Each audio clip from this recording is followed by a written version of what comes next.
Bonjour à toutes, bonjour à tous. Je vous propose qu'on commence sans plus tarder. Merci déjà de votre présence à toutes et à tous. Vous avez à l'écran, comme je le disais, pour ceux qui sont arrivés un petit peu plus tôt, un descriptif, alors à la fois du programme du webinaire qu'on vous a concocté aujourd'hui, et puis quelques événements aussi qui nous paraissaient opportuns par rapport à la thématique du jour et qui pourraient du coup vous intéresser. Vous retrouvez aussi nos coordonnées, coordonnées de Camille Coste, Marion Lenoir et moi-même sur cette diapo. N'hésitez pas, on va se présenter rapidement en introduction. N'hésitez pas à revenir vers nous. Vous y êtes habitués, le chat en bas pour poser toutes vos questions aux participants. N'hésitez pas et nous les relayerons, synthétiserons si nécessaire pour leur poser toutes les questions. Donc bonjour à toutes, bonjour à tous, comme je le disais, Bruno Boucher, des Forcars. Je suis ravi de vous revoir parmi nous sur cette nouvelle édition des mobilités, en tout cas des Meetup for Tech, mis en place par Paris des Forcars. Et aujourd'hui, la thématique qui nous intéresse traite des services numériques et en particulier l'utilisation des jumeaux numériques qui sont aujourd'hui utilisés, on les voit un peu partout dans l'industrie, dans les jeux vidéo, dans la simulation de moteurs, de véhicules tels que des locomotives par exemple, de façon à pouvoir optimiser leur fonctionnement, de pouvoir optimiser la maintenance, les process de fabrication. Et si je dis service numérique, bien entendu, j'adresse une thématique traitée par le pôle de compétitivité ID4CAR, mais aussi, et quoi de plus naturel, je dirais, que de faire appel à nos structures partenaires telles que Topos et telles que Smart4D, donc de Digital Aquitaine, pour pouvoir m'accompagner au travers de cette animation et cette co-organisation.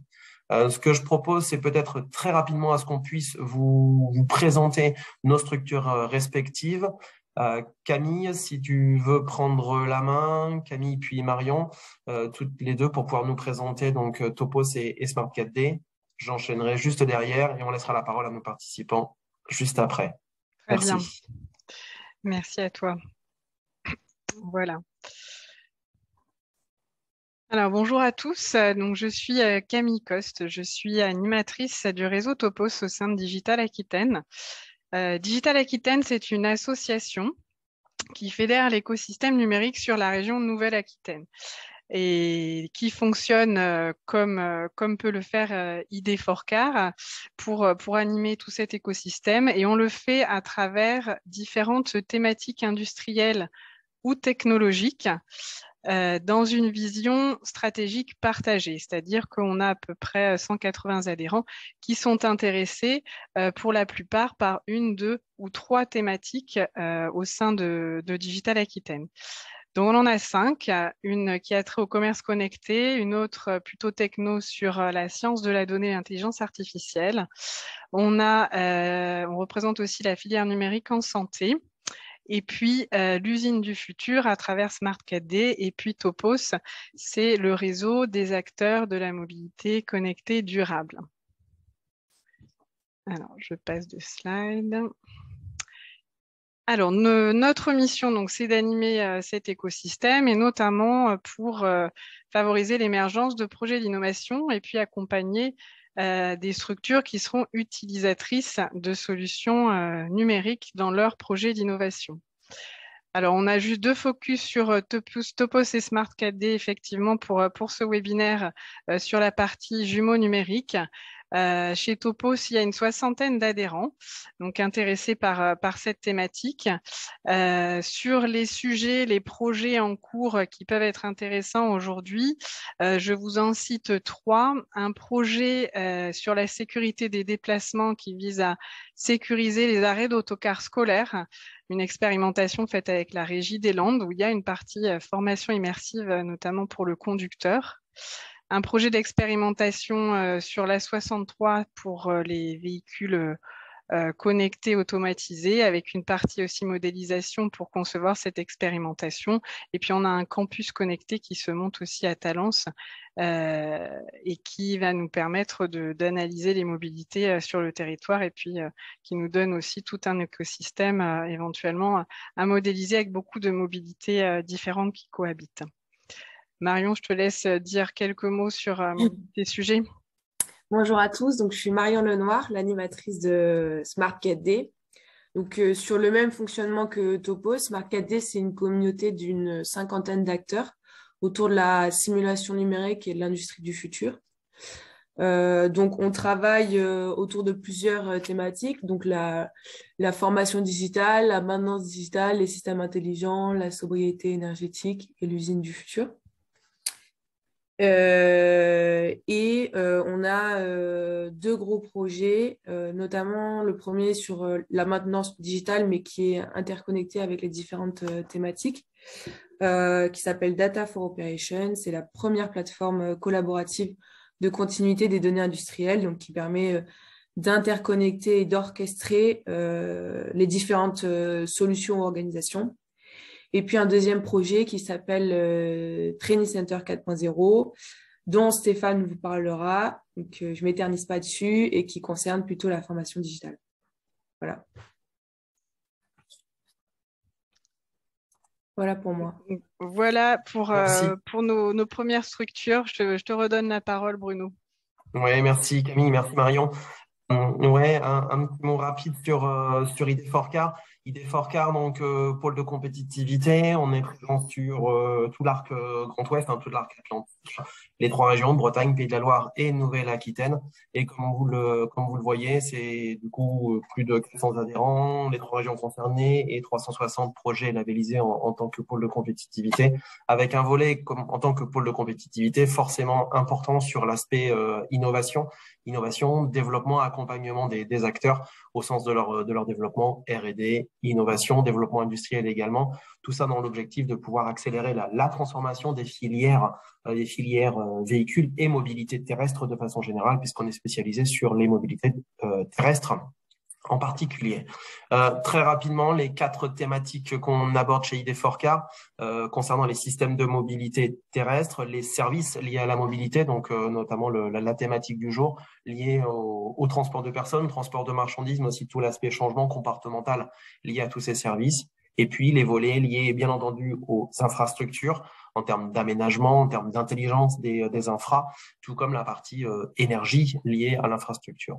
Sans oublier les véhicules et les mobiles, bien sûr, avec toute la composante automobile, véhicules engins spécifiques, notamment véhicules de la défense, le ferroviaire, le machinisme agricole et toutes les mobilités actives, micro-mobilités.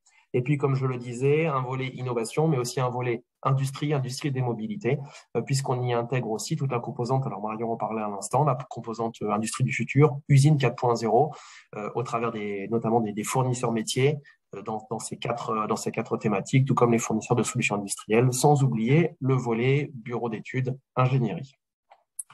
Je vous remercie. Je propose de passer la parole sans plus tarder à notre premier intervenant. Peut-être une première implication, puisqu'on abordait tout à l'heure la partie jumeau numérique. Il est peut-être important de faire un petit rappel sur la définition du jumeau numérique, puisqu'en soi, le jumeau numérique, ça reste quand même un modèle virtuel qui permet de représenter avec précision soit un objet, soit un environnement du monde réel et son comportement. Ce modèle va permettre aussi de générer des simulations. Des simulations permettent d'exécuter également des modifications qui pourraient être appliquées à cet objet ou à l'environnement original.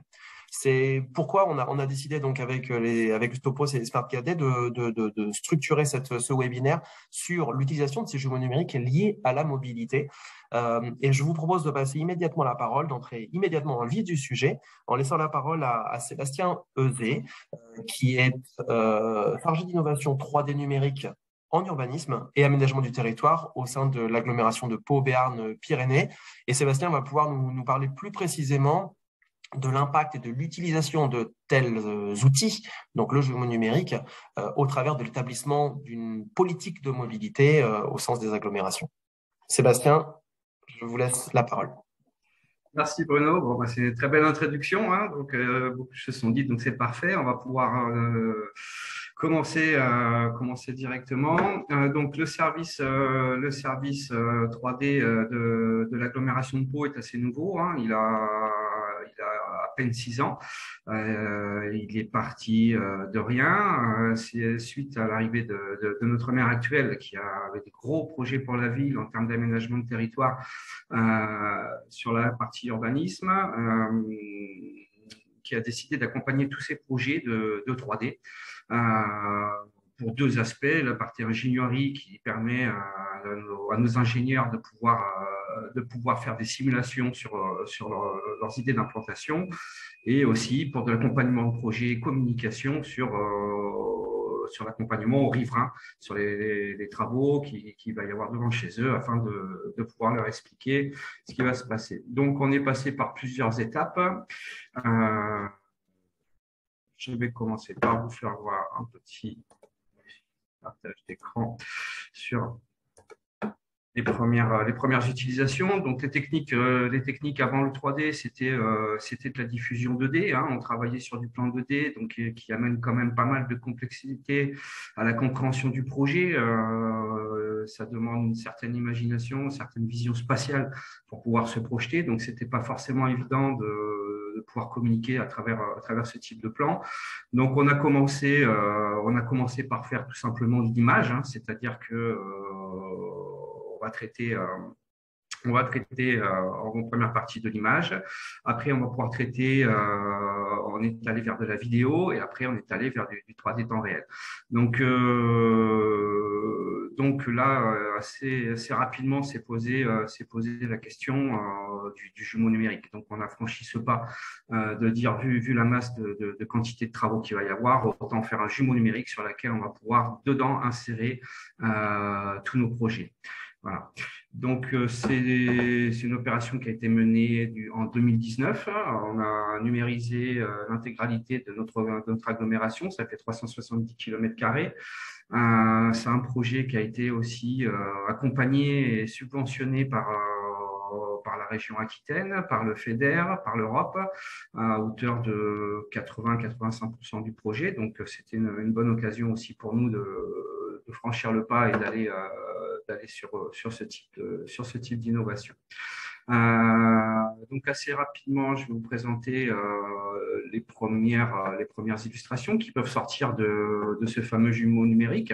Donc, tout simplement, on va venir récupérer, nos dessinateurs ont été formés depuis à la modélisation 3D, donc en interne, ils vont pouvoir dessiner eux-mêmes les plans de voirie en 3D que je vais pouvoir récupérer et insérer dans notre jumeau numérique.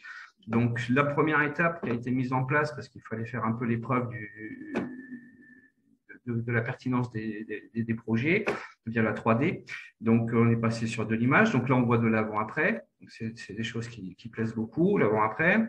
Voilà, deuxième illustration. Là, on est sur l'entrée est de la ville de Pau, sur 600 mètres de voirie, donc qui impacte quand même plusieurs milliers de riverains. Donc, assez rapidement, nous avons fait le choix aussi de passer sur de la vidéo pour expliquer un peu plus en profondeur ce qu'est un réaménagement de quartier. Donc là, je vous lance un petit exemple vidéo. Alors, il dure 3 minutes. Je ne vais peut-être pas vous le laisser en entier, mais vous allez assez rapidement voir à quoi ça correspond. De toute façon, tous ces liens sont sur le site pau.fr, hein, donc vous pourrez les voir plus en détail par la suite. Donc, on va pouvoir situer un projet dans son environnement. Je pense que c'est ce qui est assez important, et surtout voir tous les aménagements qui vont être faits et pourquoi ils le sont faits. Voilà, donc là, par exemple, on est sur un mode d'intersection assez compliqué avec beaucoup d'asphalte. Donc, on va réduire toutes ces voies pour mettre de l'espace, partager tout cet espace de mobilité entre les voitures, les bus, les piétons et les cyclistes. Donc, on réaménage vraiment maintenant la ville pour donner l'accès à tout le monde.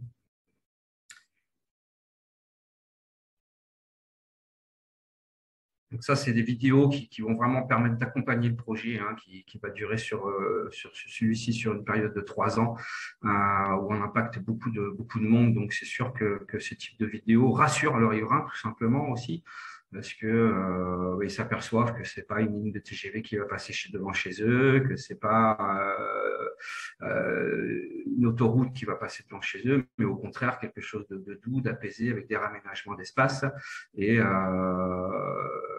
ça amène quand même un confort sur la réalisation des travaux. Voilà, parce qu'en plus, on est sur des choses assez nouvelles, hein, avec des bus qui vont traverser les ronds-points, des doubles ronds-points, tout ce genre de choses. Donc, à expliquer via une interface 3D, c'est sûr que ça simplifie énormément les choses. Voilà. Donc, ça, c'est pour la partie vidéo. Maintenant, je vais vous passer sur la partie, ce qu'on appelle temps réel. Donc là, cette fois-ci, on va devenir plus acteur de la scène plutôt que spectateur, parce que c'est vrai que la vidéo, elle va défiler, mais on ne va pas pouvoir aller voir en profondeur sur certaines intersections, certaines entrées de riverains, ce qui se passe. Donc, voilà, le jumeau numérique, en voilà une partie. Donc, c'est un modèle 3D réalisé par photogrammétrie. Ça a été réalisé en partenariat avec une société française qui s'appelle IGEO et une société australienne qui s'appelle Aérométresse, qui est aujourd'hui le leader de Bastien, si vous me permettez, on n'a pas d'image à l'écran. Ah, alors, je vais stopper le partage et le redémarrer. Nouveau partage.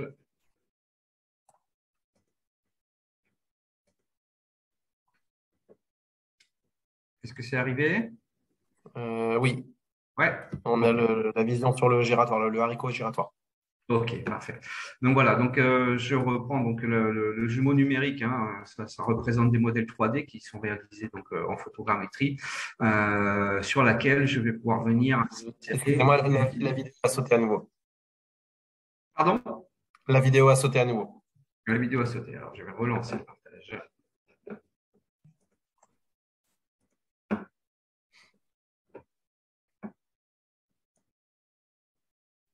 Voilà. C'est revenu? On a la vue sur le giratoire traversant, là, oui. Ok, parfait. Donc voilà, là par exemple sur ce type de giratoire où on va avoir une voie de bus qui va traverser le rond-point, c'est des choses assez nouvelles. Le fait de pouvoir l'expliquer via un environnement 3D, ça reste vraiment intéressant. Donc la première utilisation, je reviens dessus, c'est la partie ingénierie, hein, où ils vont pouvoir vraiment mettre en illustration ce que nos dessinateurs ont en tête. C'est des applications qui fonctionnent aussi sur tablette et mobile, donc ça leur permet d'aller sur terrain de façon à pouvoir valider une superposition, le 3D et le réel, pour voir si ça correspondait bien à leurs attentes. On a des options aussi qui permettent de faire des comparaisons avec un système d'avant-après. Donc là, on voit bien que c'était un carrefour assez compliqué à gérer, qui donnait souvent lieu à des bouchons, qui n'étaient pas du tout utilisables pour les piétons ni les cyclistes. Voilà. Donc là, on va pouvoir vraiment traiter les informations beaucoup plus précisément à l'aide du 3D. Donc, ça nous permet aussi de pouvoir aller vraiment vérifier toutes les intersections, de rassurer les riverains, mais aussi de pouvoir communiquer en venant insérer tout un tas de petites options, comme la possibilité d'afficher des petits pop-up. On va retrouver un petit peu de texte, un petit peu d'images avant-après. Donc, on va pouvoir aussi, sur ce jumeau numérique, greffer d'autres informations liées à la communication sur cette partie. Voilà, va nous servir aussi pour tout un tas d'autres choses, comme la pose des caméras de vidéo, parce qu'aujourd'hui, pour poser des caméras vidéo, on demande au travers de plans 2D de s'imaginer le futur avec la végétation. C'est pas forcément quelque chose de simple. Donc aujourd'hui, par exemple, on veut venir positionner une caméra vidéo sur une intersection. Hop là, je vais voir tout de suite comment le champ de vision que je vais avoir. Voilà. Je vais enchaîner sur une autre démonstration.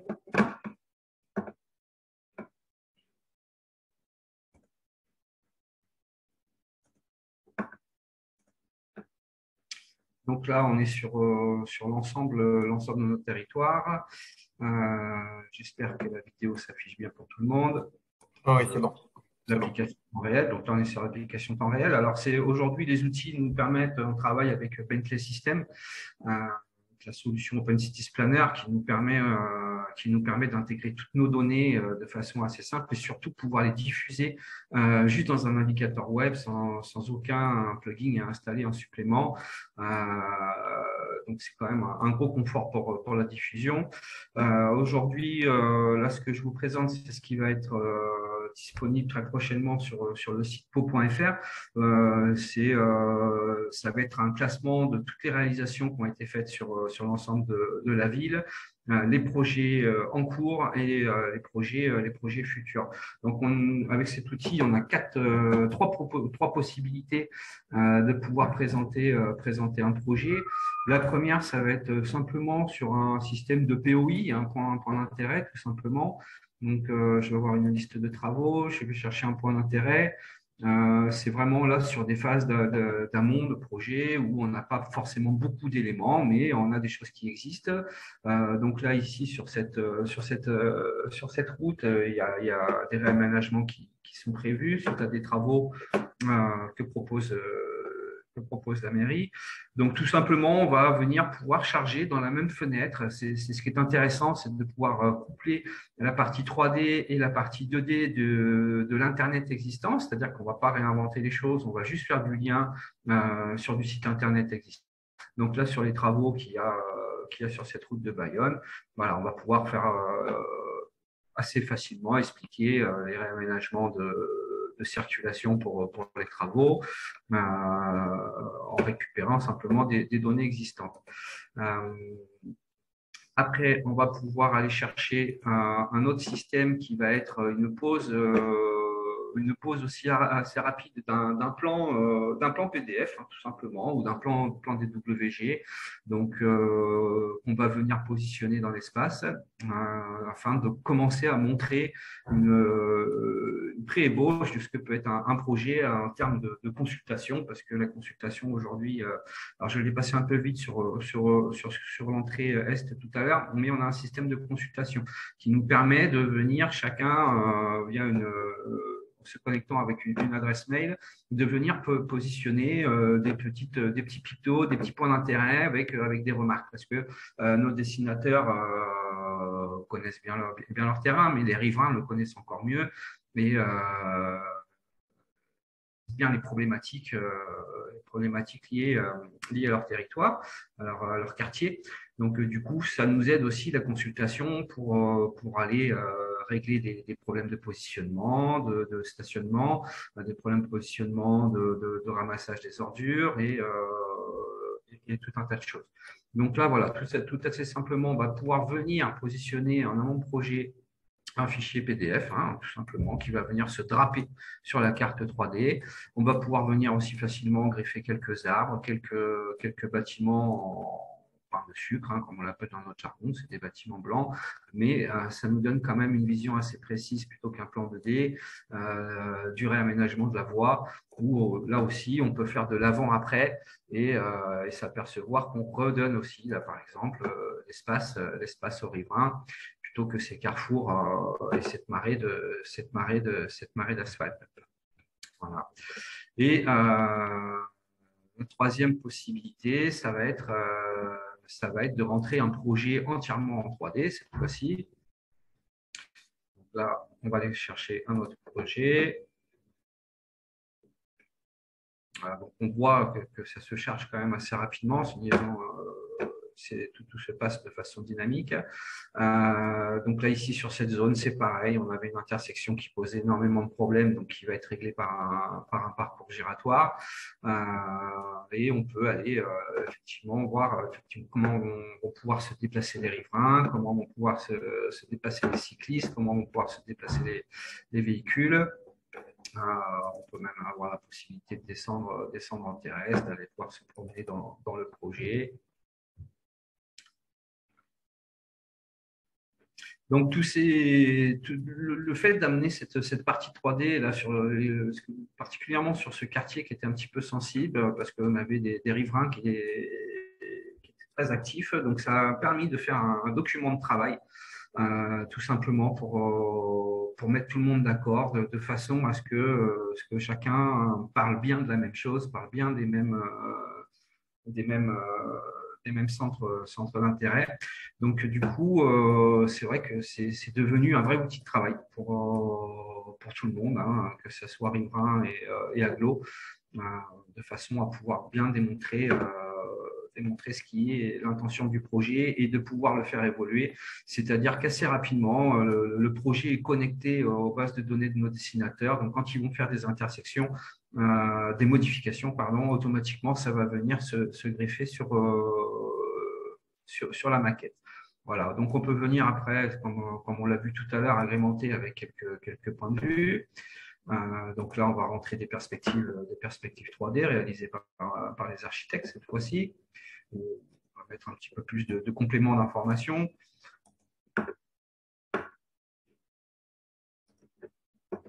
Voilà. On va pouvoir aussi greffer de la vidéo, comme on l'a vu tout à l'heure. Hein. Donc là, on va chercher tout simplement du lien YouTube où on récupère cette vidéo qui sert plus à la communication. On présente un peu la même chose, hein, mais sous forme de vidéo. C'est accessible, si vous voulez le revoir, cette partie, c'est sur le quartier monnaie, sur le site pro.fr. Et aussi aller récupérer tous les articles qui ont pu être créés, pour cette application. Donc, on récupère aussi, encore une fois, du contenu existant. Ça, c'est assez intéressant. Voilà. On peut aussi vous parler tout à l'heure du côté industriel. On va aller faire un petit tour sur notre station hydrogène. La ville de Pau possède sa station d'hydrogène maintenant. Hein. On fabrique notre propre hydrogène pour nos bus. Donc, on peut rentrer aussi des choses un peu plus particulières, mais qui sont intéressantes pour les Palois, parce que l'hydrogène aujourd'hui, c'est pas forcément encore bien connu. On ne sait pas trop comment ça fonctionne. Donc, on a réussi à greffer dans l'application notre station d'hydrogène, avec toutes les explications liées au fonctionnement de l'hydrogène. Voilà. Donc, le site était en travaux, maintenant il est fini. Donc, on peut aller voir effectivement comment tout ça fonctionne, comment l'hydrogène est fabriqué. Donc, étape par étape. Donc, c'est toujours un petit peu le même système. On va pouvoir greffer des petits pop-up, on va pouvoir greffer du site internet, on va pouvoir greffer tout un tas de choses sur la maquette.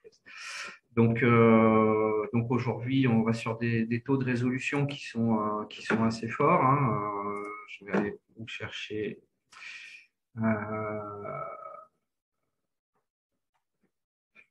Chercher le projet. Donc aujourd'hui, ça permet même de descendre, comme on l'a vu tout à l'heure, en mode terrestre. Hein. Donc là, on va pouvoir aller faire une petite visite du Pau. Là, c'est pour vous faire voir un peu le type de résolution. 2 minutes peut-être, Sébastien? Ouais. Voilà, j'ai fait vite. Hein. De toute façon, j'arrive au bout. Ouais, il y a une question. Voilà. Voilà, donc là, sur ce projet, en fait, on est arrivé à maintenant. On a rentré. On n'a pas le visuel, Sébastien. Ah, pardon, pas le visuel, mince, effectivement. Voilà.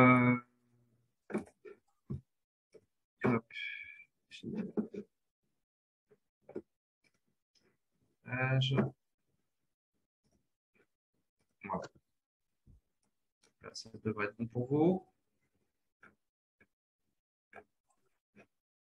Oui, c'est bon. Voilà. Donc, c'était pour faire voir un petit peu le niveau de résolution. Et surtout, aujourd'hui, on est arrivé où on a réussi à rentrer 25 km de voirie dans toute l'agglomération, tout en 3D. Donc, c'est toujours un petit peu le même concept. Mais là, vraiment sur des grandes superficies qui permet vraiment d'accompagner le projet sur toutes ces phases d'ingénierie et de communication. Voilà.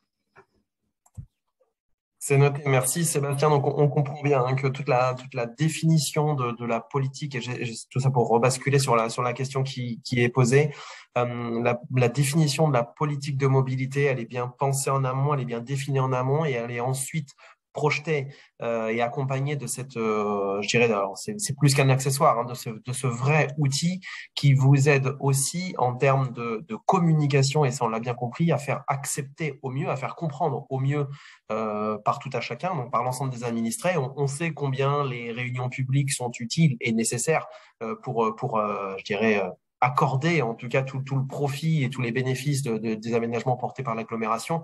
Et là, on comprend bien que c'est un réel appui en temps réel, tout comme a posteriori aussi pour comprendre les projets, les évolutions de l'agglo. On a une question, alors il y a une deuxième qui vient de se poser. La première question qui traite de la modélisation des flux. Alors j'imagine les flux de circulation, quels qu'ils soient, hein, VL comme véhicule de transport en commun. Le comparatif avant et après, finalement, par rapport à est-ce que vous utilisez cet outil-là pour vous dire finalement est-ce qu'on va venir simuler les flux qu'on imagine faire évoluer avec ce nouvel aménagement.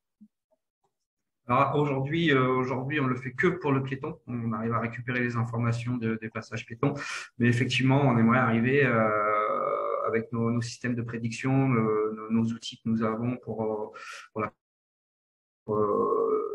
partie circulation, étant donné que le logiciel est ouvert à la base de données et de pouvoir faire des connexions entre les deux. Oui. Ça marche. Vous nous citiez 370 km² du coup traités, couverts par le jumeau numérique. Il y a une question liée à la captation des données de mobilité. Finalement, est-ce que vous bénéficiez, est-ce que vous disposez déjà de capteurs, de compteurs, de caméras qui sont associés au modèle numérique? Alors oui, tout à fait. Les services posent leur capteur vidéo aujourd'hui en pré-simulation sur la partie 3D. Mais encore une fois, voilà, il y a tout un tas de bases de données qu'on va pouvoir connecter. Je pense que ce jumeau numérique va pouvoir devenir un outil de supervision en fait sur plusieurs domaines. D'accord. Ce que je vous propose, il y a une autre question. Allez, ça sera la dernière pour cette partie-là pour pas trop amputer les présentations suivantes, mais vous pourrez poser toutes vos questions par la suite dans une deuxième grande partie. La toute dernière question, alors elle est liée, vous me voyez venir, Sébastien, elle est liée au budget. Vous nous parliez tout à l'heure du financement accordé, le FEDER, financement régional, etc. Finalement, la question porte le budget alloué, le nombre de ressources, le nombre de personnes, puisque cet outil, vous l'avez acquis donc à l'agglo. Finalement, donc le nombre de personnes que ça engendre, les ressources, et puis finalement, vous parliez aussi tout à l'heure de temps réel, de mise à jour. Comment sont faites, comment sont réalisées les mises à jour vis-à-vis des projets une fois en place et projets qui sont amenés à évoluer? Alors, pour la partie financement, l'acquisition donc a été faite par sous-traitance sur un budget de 300 000 euros avec subvention FEDER, Région Aquitaine et Europe à hauteur de 250 000 euros, plus un complément France Relance pour l'exploitation. Pour la partie mise à jour, donc elle se passe en deux étapes. Donc la première étape, c'est on récupère les données de nos bureaux d'études, de nos dessinateurs qu'on va pouvoir intégrer dans la maquette, de façon à pouvoir communiquer en amont du projet. Une fois que le projet est réalisé, on fait une ou deux campagnes aéroportées par an sur laquelle on va cibler des zones à hauteur de entre 20 et 50 hectares pour pouvoir faire le recollement avec les travaux finis. Et de pouvoir aussi, une chose qui nous semble un petit peu importante, c'est de garder un côté historique et une partie évolution de la vie. Voilà. Et là, il me semble qu'il y avait une troisième question. Non, c'était sur la mise à jour. Alors si, pardon, c'était sur les ressources internes. Les ressources internes, Oui, finalement, voilà. comment est-ce que vous êtes armé pour pouvoir utiliser cet outil? Voilà, donc j'ai commencé tout seul il y a 6 ans. Aujourd'hui, on est 3. Et on passe beaucoup de formations parce qu'aujourd'hui, les logiciels évoluent très, très vite. Hein. Donc, c'est chaque nouvelle technologie qui va sortir, il va falloir changer, évoluer dans les logiciels. C'est noté. Je vois qu'il y a une dernière question qui est arrivée. Comme promis, on la traitera dans un deuxième temps. Merci Sébastien. Merci pour cette belle présentation en immersion totale dans la ville de Pau et dans l'agglo Pau Béarn-Pyrénées. Merci à vous. Avec Camille, plaisir. je te laisse la parole. Oui, merci. Merci Sébastien. Effectivement, donc là, on a bien compris comment Pau s'est doté d'un outil pour arriver à situer un projet, leur projet dans son environnement réel et à le présenter à ses administrés ou à ses ingénieurs. Maintenant, on va avoir une intervention de Philippe Marceau de la société BMIA. Qui donc est spécialiste dans la création d'environnements immersifs pour tester des projets, notamment des projets de mobilité. Donc voilà, BMIA, c'est une société prestataire de services en informatique industrielle et éditeur de logiciels, de systèmes d'aide à l'exploitation et à la formation par la réalité virtuelle. Philippe, je vais te donner la parole. J'ai appelé cette intervention de l'amont à l'aval, conception des infrastructures routières et simulation immersive pour l'entraînement et la présentation du projet. Merci Camille, c'est exactement ça. Donc, j'ai la chance de passer juste après Sébastien, puisqu'il a déjà présenté, je dirais, l'essentiel de l'utilité et de l'utilisation d'un jumeau numérique. Donc, ce que je vais vous présenter aujourd'hui, c'est un logiciel que nous utilisons depuis maintenant une bonne quinzaine d'années, qui est un logiciel qui s'appelle VR Design Studio. Alors, ce logiciel est édité par une société japonaise qui est spécialiste de la 3D depuis maintenant une quarantaine d'années. Ils sont implantés donc au Japon, en Chine, en Corée, au Vietnam, à Taïwan, en Australie et en Irlande, il y a un bureau qui gère le reste du monde et évidemment, nous, on dépend de ce bureau-là, on est le support technique de ce bureau-là. Aujourd'hui, il y a un peu plus de 20 000 licences qui sont installées de ce logiciel. Donc, il a un certain historique et une certaine notoriété, en particulier en Asie. Avant de le présenter, je vais nous présenter un petit peu nous.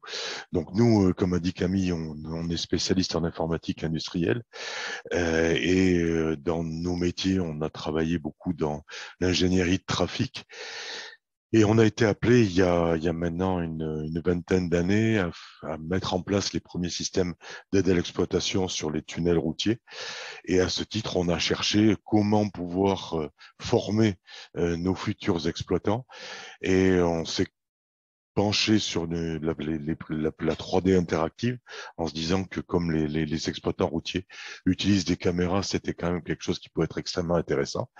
Et on en est venu, après plusieurs histoires, à rencontrer donc Forum 8, qui nous a permis de créer une vraie maquette interactive, donc un vrai jumeau numérique du tunnel, dans lequel on a pu injecter des événements et résoudre ces événements à l'aide du poste de pilotage réel, puisque notre métier et notre plus-value par rapport à Forum 8, c'est de créer ce qu'on appelle des plugins, donc des petits modules qui rendent de l'intelligence et qui permettent au logiciel de communiquer avec l'extérieur, de communiquer soit avec des outils de supervision, soit avec des capteurs de trafic, soit avec un ensemble d'autres capteurs qui permettent de construire des simulateurs. Vous en voyez quelques-uns sur l'écran.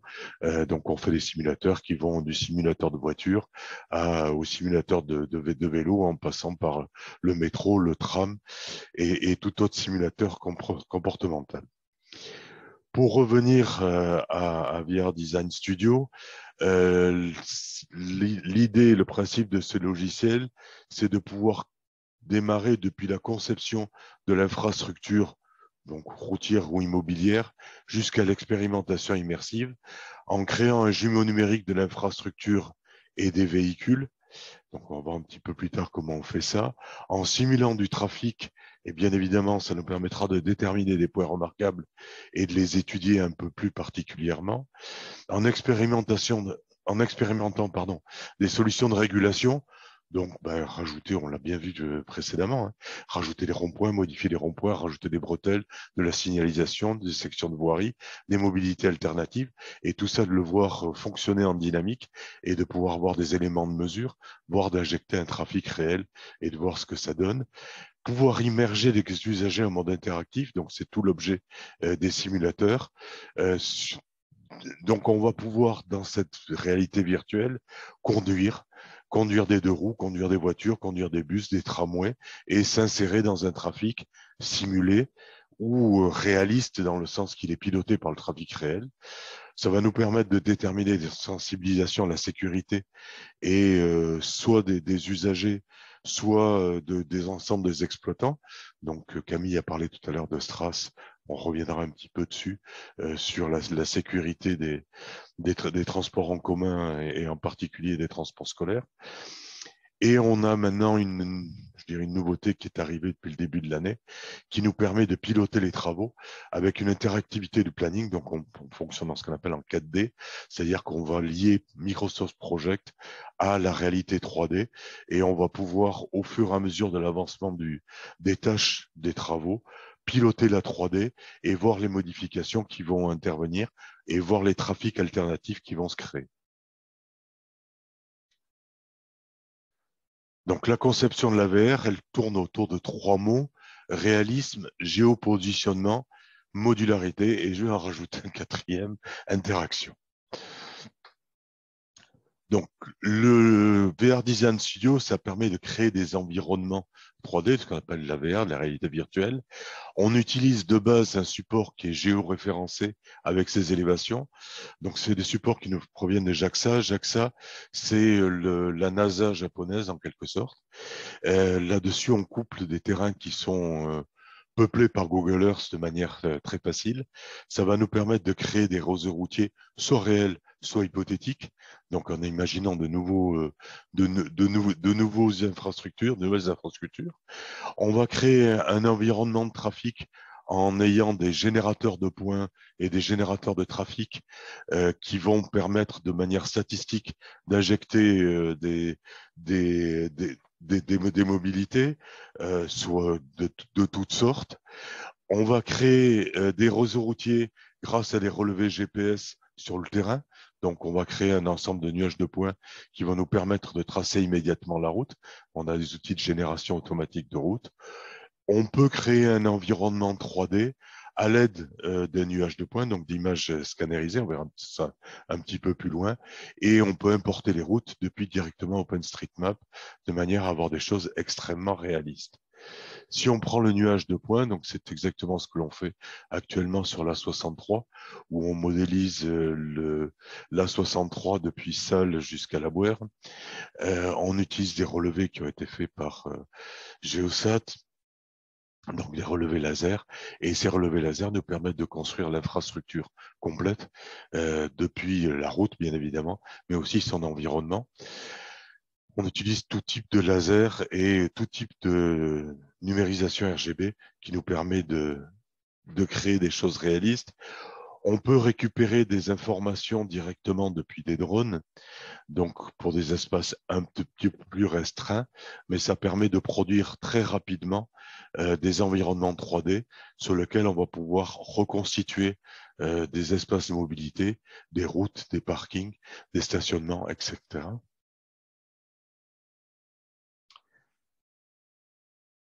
Le logiciel calcule automatiquement l'alignement de la route, il calcule automatiquement les décaissements et les remblais, ce qui fait que la partie réaliste est obtenue extrêmement rapidement. Dès qu'on a défini les points du tracé de la route, celle-ci se construit automatiquement. De même, les calculs d'épaulement sur les bretelles et les changements de section de la voirie sont calculés automatiquement et permettent les ajustements de manière automatique. Donc, ce sont des suggestions que vous pouvez retoucher, mais l'avantage, c'est qu'on obtient une route très, très rapidement.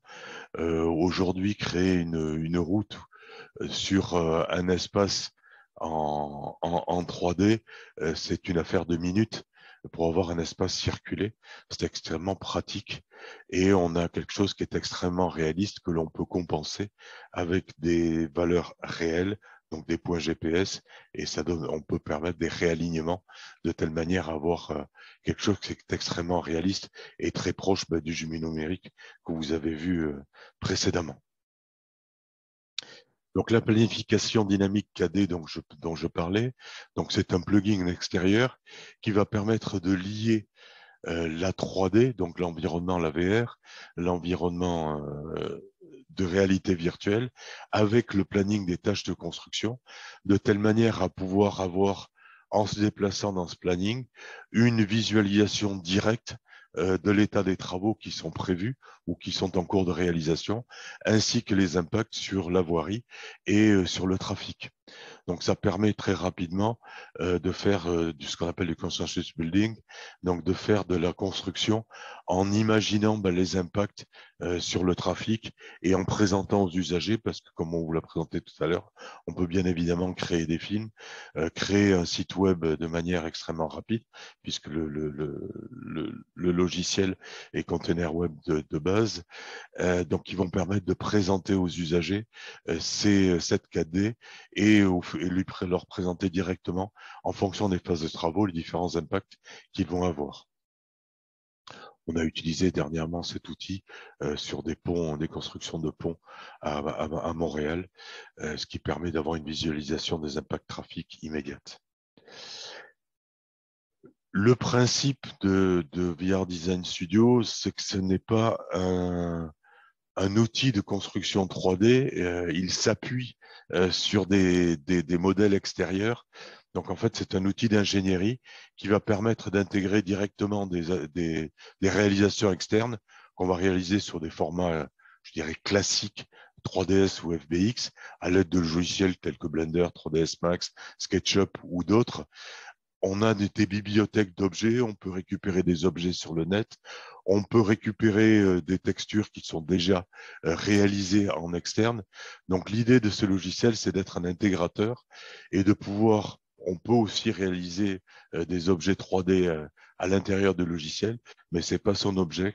Son objet, c'est vraiment de pouvoir intégrer de la mobilité et du trafic. Chaque objet va pouvoir être défini avec une dynamique spécifique. Donc, on a des dynamiques qui sont préformatées pour des véhicules et des piétons, mais on peut animer ensuite n'importe quel type d'objet avec des cinématiques qui sont prédéfinies, des systèmes de pilotage avec des interfaces, etc. Donc, on en arrive à l'étape suivante. C'est la simulation de conduite. Donc, bien évidemment, ce jumeau numérique, une fois qu'on a fait la partie définition de la réalité virtuelle, on va pouvoir s'intégrer à l'intérieur pour pouvoir définir des facteurs humains, de la sécurité routière, du comportement et de la formation. Et le même logiciel, le même environnement peut être utilisé pour de la voiture, du vélo, du bus, du camion, du train, du tram, du bateau, à peu près tous les objets qui bougent, même de l'avion, à peu près tout ce qui bouge et tout ce qui peut circuler, d'où les idées de mobilité alternative et les simulations de mobilité alternative qui sont réalisées avec. Donc, on va pouvoir, en simulation de conduite, former des conducteurs, bien évidemment, faire de la recherche sur la sécurité routière avec des positionnements alternatifs, on en parlait tout à l'heure, de la recherche sur les facteurs humains et la réponse cognitive en conduite simulée. Donc, c'est beaucoup utilisé par des laboratoires et des constructeurs de véhicules de telle manière à étudier le comportement et l'état de stress des conducteurs de différents véhicules lors de leur immersion dans un trafic. Ça va nous permettre, et ça permet en particulier donc un des gros clients de Forum 8 qui s'appelle Toyota.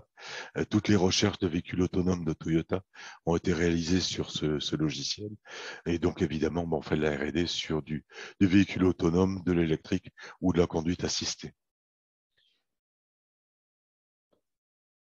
Les fonctions de simulation de conduite qui sont intégrées de base dans le logiciel, c'est tout ce qui est le diagnostic du conducteur.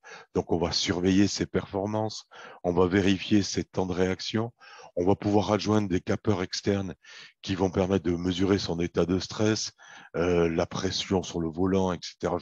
Le nombre de capteurs est assez infini, des caméras bien évidemment d'observation. On va pouvoir modifier la dynamique des véhicules soit au préalable, donc tous les véhicules ont leur propre dynamique, soit en dynamique, c'est-à-dire lorsqu'on est en train de circuler, un formateur ou un intervenant extérieur pourrait modifier la dynamique du véhicule pour observer le comportement. On peut travailler en cluster, c'est-à-dire qu'on va avoir plusieurs conducteurs qui vont intervenir dans le même réseau routier, donc au sein de la même VR, avec des interactions entre eux. Donc, on peut faire des jeux de rôle. On le fait, par exemple, pour les intervenants de la maintenance dans le cadre d'infrastructures routières et de tunnels en particulier. On va disposer d'un éditeur de scénarios qui va nous permettre de produire des scénarios qui vont piloter la VR et l'ensemble des modèles dans la VR et donc l'ensemble des comportements. On va créer des événements hypothétiques comme une traversée de piétons, un accident, la génération de fumée, des brouillards plus épais, etc., etc. On va pouvoir, j'en parlais justement, modifier le contexte. Donc on contrôle l'ensemble des effets météorologiques et environnementaux, la pluie, le vent, la génération de fumée, la génération de particules, la neige. Donc la seule chose qui n'est pas encore très efficace aujourd'hui, c'est l'accumulation de neige. C'est assez compliqué. On va pouvoir rajouter, comme je vous disais, un ensemble de capteurs externes, de l'eye tracking, des ILS, des tableaux de bord numériques. Donc, et on va pouvoir observer qu'est-ce qu'est en train de regarder le conducteur, quel objet il est en train de regarder, et pouvoir analyser a posteriori son comportement et son attitude. L'éditeur de scénario, donc il y a 2 éditeurs de scénario à l'intérieur, dont un éditeur. Philippe, je te coupe une petite minute pour te dire que tu arrives à la fin de, de ton temps de parole autorisé. Il me reste 3 slides, donc ça va aller, dont une parfait. Qui est un remerciement. Merci. Donc ça devrait aller. Voilà, donc juste l'éditeur scénario, c'est l'éditeur scénario-graphique qui permet de piloter l'ensemble des modèles et l'ensemble de l'activité avec le formateur ou l'intervenant à une vue globale de ce qui est en train de se passer. Les effets environnementaux, on en a parlé, on peut faire de la simulation d'inondation. C'est un des modules qui existe, et sur les effets de pluie, on a des effets de comportementaux, soit de visuels, soit d'effets d'adhérence qui sont modifiés sur la route. Donc, le logiciel est livrable avec ce qu'on appelle un SDK, c'est-à-dire un logiciel qui permet de créer, et c'est celui que nous utilisons nous, différents modules et donc pouvoir avoir une interactivité complète avec l'ensemble du logiciel. Voilà, j'arrive à la fin de la présentation. Donc, merci de votre écoute et voir s'il y a des questions. Merci beaucoup Philippe. Effectivement, n'hésitez pas à poser vos questions dans l'onglet Q&R. On peut en prendre quelques-unes maintenant. Alors moi, j'avais juste une chose à te demander, Philippe, pour faire encore une fois le lien avec la première présentation. On a vu effectivement à Pau qu'il y avait ce carrefour assez complexe qui avait été représenté avec une voie de bus passant au milieu d'un rond-point, et l'explication qui était donnée, c'était qu'on voulait aussi faire donner sa place au transport en commun, au vélo, aux piétons aussi, j'imagine, parce que les passages côté étaient assez complexes. Si tu pars d'un projet comme ça, d'essayer d'intégrer le vélo sur une place aussi complexe ou une zone urbaine, concrètement, comment ça se passe? Est-ce que tu mets tous les gens du quartier derrière un simulateur pour essayer de voir comment ils se débrouillent? Bon, on commence déjà par la phase conceptuelle, donc on va commencer par définir avec les ingénieurs un tracé qui est possible et quels sont les itinéraires qui vont être réalisés. Ensuite, très généralement, en effet, on fait une étude comportementale en couplant un simulateur de vélo pour observer en sous-trafic comment va se passer l'insertion.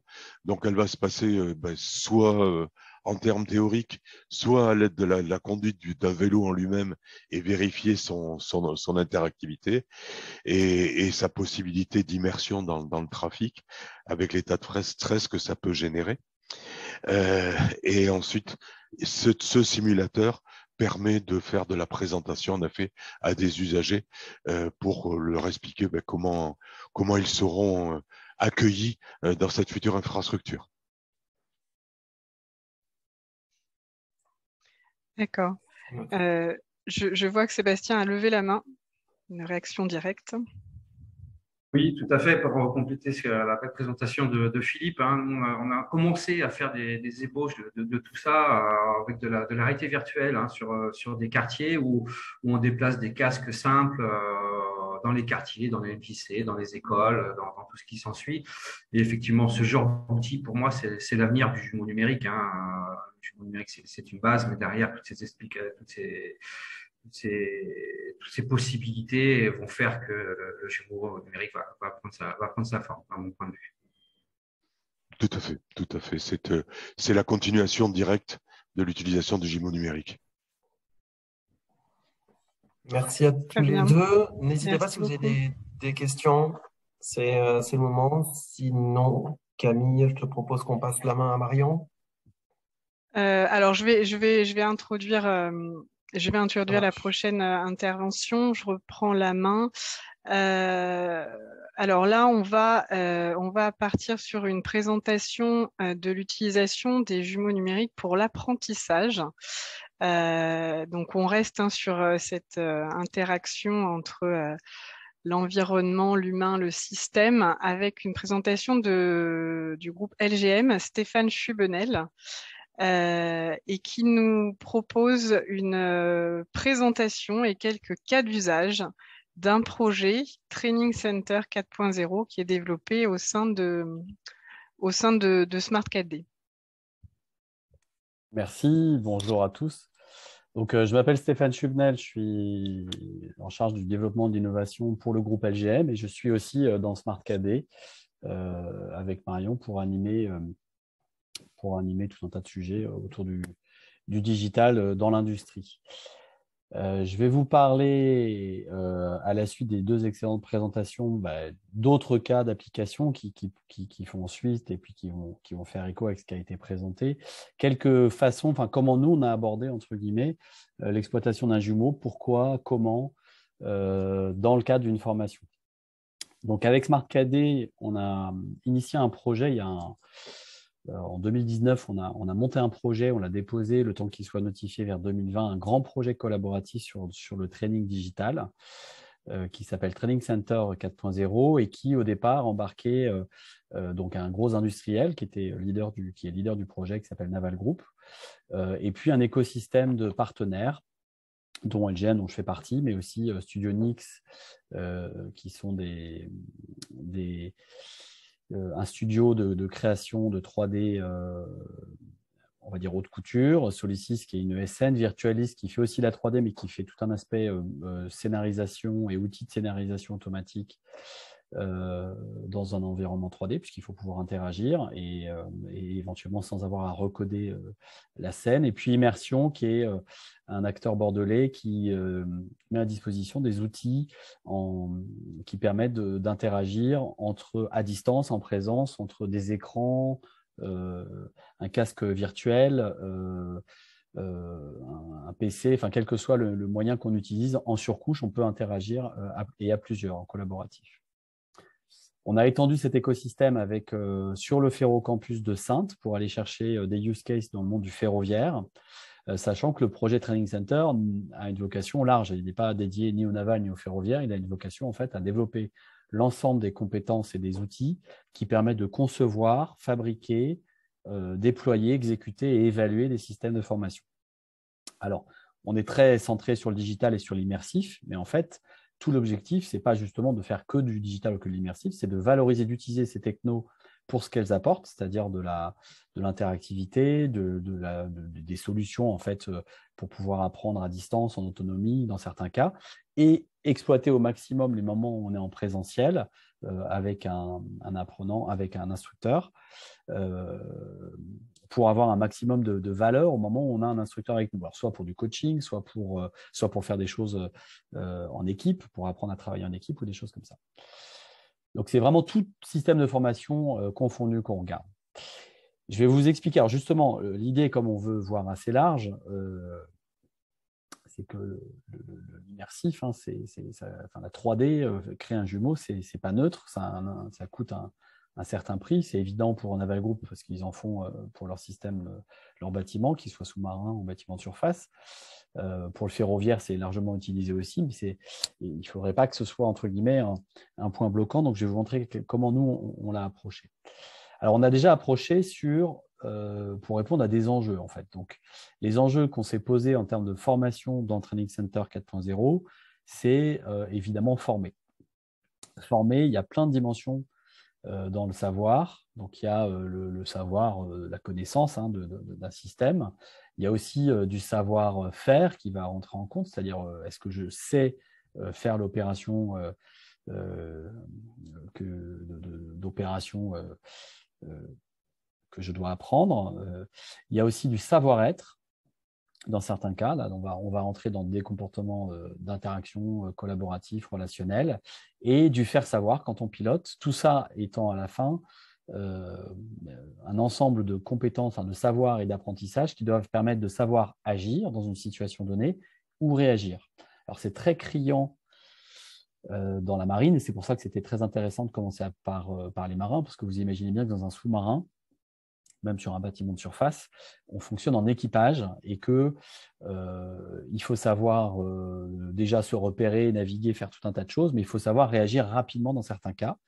Il faut savoir par exemple que la marine nationale, elle forme des marins qui, 95% de leur temps, on va dire, il ne se passe rien, puisqu'en fait, ils sont en opération, en naviguant ou en maintenance, mais finalement, on n'est pas en situation critique. Mais ils doivent être en permanence prêts à être actifs et réactifs et avoir des gestes performants pour les 5% du temps où ils vont être en situation tactique. Donc, c'est des moments qui interviennent, alors soit parce qu'ils sont programmés en exercice, soit parce qu'ils sont justement pas du tout programmés, ils sont en opération. Et c'est assez compliqué parce qu'il faut savoir faire des choses, il faut entretenir, mais le moment où il faut être là, il faut être là, il faut être présent, il faut être prêt à agir. Donc, cette formation, c'est sur toutes ces dimensions. Ce n'est pas uniquement un geste, il y a aussi du collaboratif, il y a du savoir-être, il y a du faire passer des messages, du communiquer à plusieurs. L'autre point important, c'est que, bon, ça, c'est la problématique actuelle de la formation, c'est qu'il faut pouvoir attirer et capter l'attention. Et aujourd'hui, on sait très bien que les formations, on va dire, assis en salle ou avec des supports un peu classiques, ben là, ça ne marche plus. La plupart des jeunes générations, elles veulent des formations qui les mettent en situation rapidement, elles veulent apprendre par elles-mêmes, elles veulent plus d'autonomie, plus de jeu, je dirais, de jeu, mais au sens d'être mis dans le game, d'être mis dans la situation. Et puis surtout, elles veulent des choses qui soient adaptées. C'est-à-dire que si elles ne veulent pas s'ennuyer, ou au contraire, elles ne veulent pas un truc trop rapide, elles veulent pas être. Donc ça aussi, c'est des nouveaux enjeux pour les systèmes de formation. Et enfin, le dernier enjeu qu'on a, c'est d'évaluer la performance du système de formation, que ce soit celle de l'apprenant, comme disait Philippe, on peut mesurer tout un tas de choses dans un jumeau numérique, mais il n'y a pas que l'apprenant, il y a aussi le modèle de formation, la formation elle-même qui peut être évaluée, l'instructeur peut être évalué, le parcours, et on peut même aller jusqu'à évaluer l'organisation ou l'impact de l'organisation sur un apprentissage. Stéphane, je te coupe 2 minutes. Je ne sais pas si c'est normal, mais il n'y a pas de slide affiché. Ah bah oui, parce que je ne partage pas. Ah bah voilà, ok. Ok. Eh ben, alors, là, vous voyez quelque chose à mon écran? Non, pas encore. Ah, attends, ça démarre. Ouais, là, on voit ton écran d'accueil, quoi. Là, vous voyez quelque chose? Oui. Très bien. Je ne sais pas comment je fais pour enlever le visuel à côté, mais bon, voilà. Bon, c'est ce que je vous expliquais rapidement sur les dimensions d'apprentissage du jumeau. Donc, de l'apprentissage dans toutes ces dimensions, des formations attractives et puis de la performance, mesurer de la performance. C'est ça les enjeux sur lesquels Training Center s'est concentré en créant des médias et des parcours de formation. Alors, je vais vous montrer, aussi dans quelque chose qui peut dimensionner la façon dont on va concevoir son jumeau, c'est la cible. On a fait un travail d'analyse de marché. En fait, là, vous voyez des jumeaux. Vous avez vu un jumeau pour une ville. Vous voyez, il y a de l'image, etc. Il y a un certain niveau graphique et définition. BMIA, tout à l'heure, montrait aussi d'autres types, c'est important de savoir quelle est la cible et pourquoi on fait ce jumeau. Et effectivement, la cible marché peut être intéressante aussi. Nous, on s'est fixé 3 cibles types, c'est-à-dire des packages de formation dédiés aux fabricants de systèmes ou exploitants de systèmes qui vont vouloir avoir des packs de formation clés en main complets qui modélisent le comportement et tout ce qu'il y a à savoir en termes d'interaction avec un système. Le deuxième type de formation qu'on va avoir, c'est les filières en environnement sévère, pour lequel, là, pour le coup, il faut dimensionner ou concevoir un système de formation immersif dans lequel on va comprendre les risques, apprendre des gestes ou barrières ou des gestes de prévention ou des équipements techniques nécessaires pour pouvoir naviguer, quelle que soit l'opération qu'on a à faire dans ces environnements à risque, que ce soit des sites Céveso, des sites nucléaires, un sous-marin, un bateau, quoi que ce soit.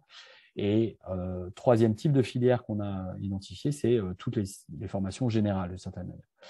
Et en fait, quand on cible exactement pour qui on veut former, ça permet de mieux savoir le type de jumeau ou la finesse du jumeau qu'on va avoir à faire.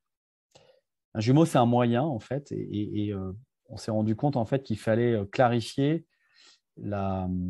l'usage qu'on en avait pour le dimensionner au mieux, c'est-à-dire est-ce qu'il doit être sexy. Tout à l'heure, je voyais les présentations qui étaient faites pour la ville de Pau.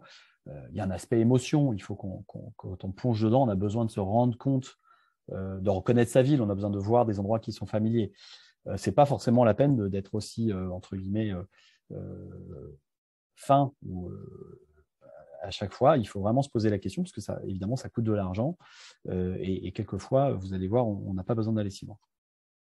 Donc, je vais vous montrer un premier exemple qui est qui est un peu dans la continuité de ce qu'on a eu tout à l'heure. C'est la formation à la conduite d'engins agricoles. On est typiquement dans la formation sur un système donné. Donc, c'est un projet qui a été mené avec le constructeur de machines agricoles et avec une école de formation dont l'objectif, en fait, est de former des saisonniers, des travailleurs saisonniers à conduire des machines agricoles pour la taille de vigne. Donc, vous allez voir une animation. S'il n'y a pas l'effet démo. Hop là. Donc voilà, là vous voyez, alors c'est plein d'extraits vidéo que vous allez voir. Donc vous voyez une machine qui est dans les vignes.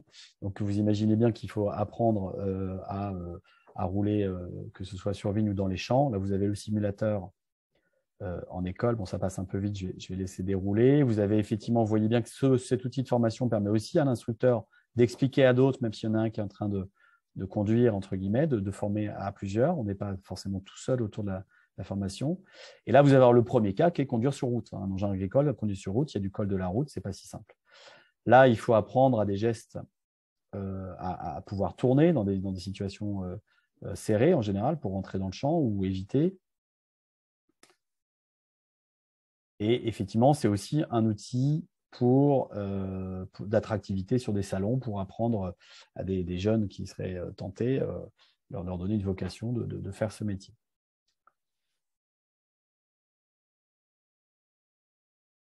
Bon, je vais passer la vidéo. Juste pour vous dire qu'en tout cas, sur ce modèle-là, en fait, on va avoir plusieurs types de formations. Des formations, on va vouloir modéliser. Donc, vous avez vu, la modélisation, elle n'est pas trop mal. On voit bien, on a un joli rendu du véhicule et puis surtout de la lumière et de la vigne, mais pas plus que ça, en fait. On n'a pas été trop loin. Il fallait que là, qu'il y ait une fluidité absolue du simulateur. On s'est concentré sur l'expérience simulateur, parce que si c'était trop lourd, ça aurait lagué. C'est insupportable quand on ferme longtemps sur un casque. Et avec une modélisation du jumeau qui doit modéliser le comportement routier et puis la circulation, vous l'avez vu tout à l'heure, des angles de roue, le centre de gravité de la machine, puisque si on tourne trop vite, elle va basculer, la vitesse évidemment, et puis l'interaction avec la vigne, puisque le plus important évidemment, c'est de ne pas abîmer la vigne aussi quand on se sert de la machine. Donc on va modéliser l'accrochage d'une vigne et la détérioration d'un pied de vigne. Donc là, concrètement, la question, c'est, si on devait revenir en spécification inversée, je dirais, du jumeau, c'était modéliser un comportement d'une machine, mettre vraiment en immersion d'une situation de conduite routière et de situation à risque, entre guillemets, en termes de conduite, ou de situations techniques un peu compliquées, et d'avoir un simulateur qui permet d'apprendre en toute saison et selon tout profil, avec, donc vous l'avez vu, un siège complet, mais il y a aussi une version beaucoup plus courte du simulateur, puisqu'on peut avoir, on peut aussi le faire simplement avec un PC, un casque et un volant, on va dire, du commerce. Voilà, ça c'était un premier cas d'usage de simulateur sur un système assez simple. Plus compliqué sur la formation à la maintenance, on ne peut pas vous en montrer beaucoup parce qu'évidemment, c'est des bâtiments militaires de nos armées. Mais on va vous expliquer, montrer un peu rapidement d'autres enjeux de formation à la maintenance, où là, on va former à des gammes opératoires. Et là, ce qui va être important pour la formation, c'est vous êtes sur un bâtiment au sens maritime du terme, donc c'est des bâtiments assez grands qui sont assez compliqués. Ça peut ressembler finalement à des bâtiments techniques. Donc, se repérer, savoir où est la vanne, quelle est la bonne vanne, qu'est-ce qu'il faut condamner, où sont les endroits et les checks à faire dans une gamme opératoire, et surtout les interactions qu'il va y avoir avec des pupitres ou avec d'autres personnes à bord. C'est ça qui va être important là dans le sujet. Donc, là, pour le coup, nous, on bénéficie d'un jumeau qui existe, puisque les bâtiments sont déjà modélisés par Naval Group.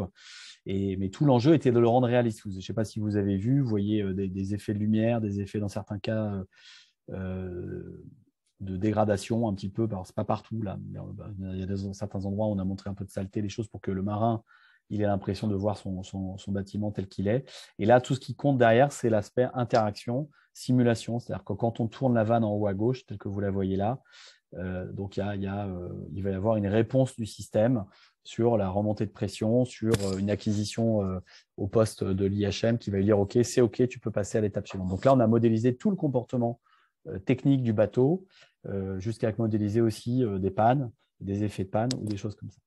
Ça, évidemment, on est sur des gros simulateurs, mais une fois qu'on l'a, l'objectif, là, pour le coup, c'est de maximiser ses usages. Et enfin, plus cheap pour un bateau, mais extrêmement intéressant. Là, c'est sur… alors, ça partait sur la simulation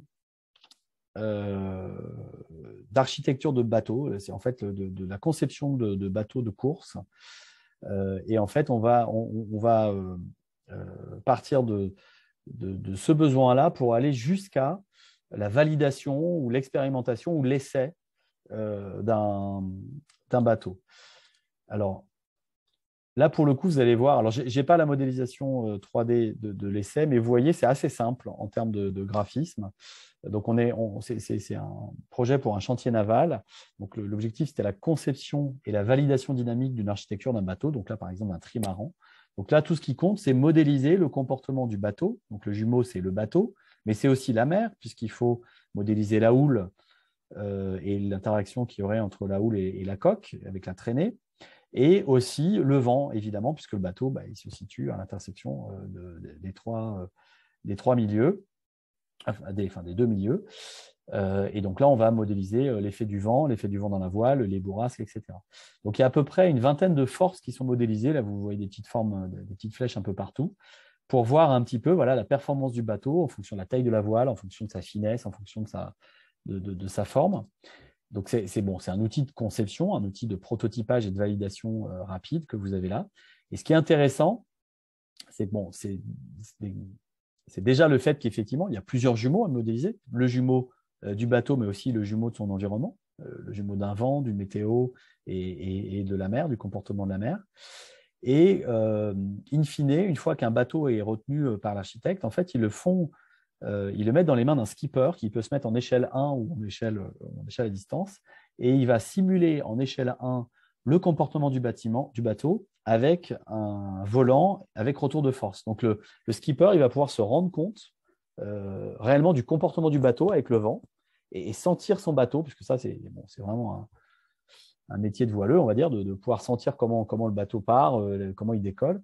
Et donc là, tout l'intérêt, en fait, va être dans cette dans cette finesse de modélisation du comportement dynamique lié au vent, lié à la houle, lié à la mer d'un bâtiment de surface.